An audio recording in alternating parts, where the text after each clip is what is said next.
جو طالبان کے ساتھ ٹاکس ہوئے، کوئی بھی آپ کو سینسیبل جو ہے وہ پارٹی کہے گی کہ آخر میں ہر جنگ مذاکرات کے تھرو ہی حل ہوتی ہے۔ اس کا یہ مطلب نہیں کہ ہم اس دھماکے کی مذمت نہیں کرتے، بغیر کسی ifs and buts کے کرتے ہیں۔ اس کا یہ مطلب نہیں کہ جہاں پہ بھی قوم نے، فوج نے ایکشن لینا ہو ان کی 100% سپورٹ نہیں کریں گے، 100% نہیں 200% کریں گے۔ لیکن یہاں پہ تو یہ حکومت سال ٹھہر کے ڈالر گر جائے کون ذمہ دار؟ عمران خان۔ آٹا مہنگا ہو جائے کون ذمہ دار؟ عمران خان۔ الیکشن نہ ہو کون ذمہ دار؟ Imran Khan. Law and order کون ذمہ دار؟ عمران خان۔ سیکیورٹی کے لیے فنڈز نہیں دیے گئے فیڈرل گورنمنٹ کی جانب سے۔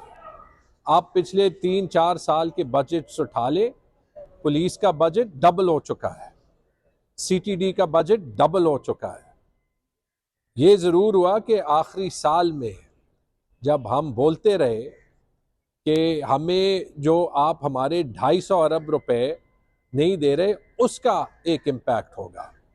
ایک ہماری ایپیکس کمیٹی کی میٹنگ ہوئی جس میں پولیس نے جو ہے وہ آخری 2-3 مہینوں میں فنڈز مانگے، انہوں نے اپنی پریزنٹیشن دی اور ان کو صورتحال دکھائی اور پھر کہا کہ اس کے باوجود آپ کو فنڈ دیں۔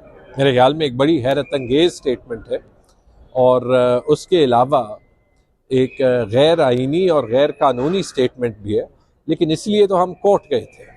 دیکھیں، الیکشن آرٹیکل 105 میں گورنر نے 90 دن کے اندر ڈیٹ دینی ہوتی ہے۔ آرٹیکل 224 میں یہ بلیک اینڈ وائٹ میں لکھا ہے کہ الیکشن 90 دن میں ہوں گے،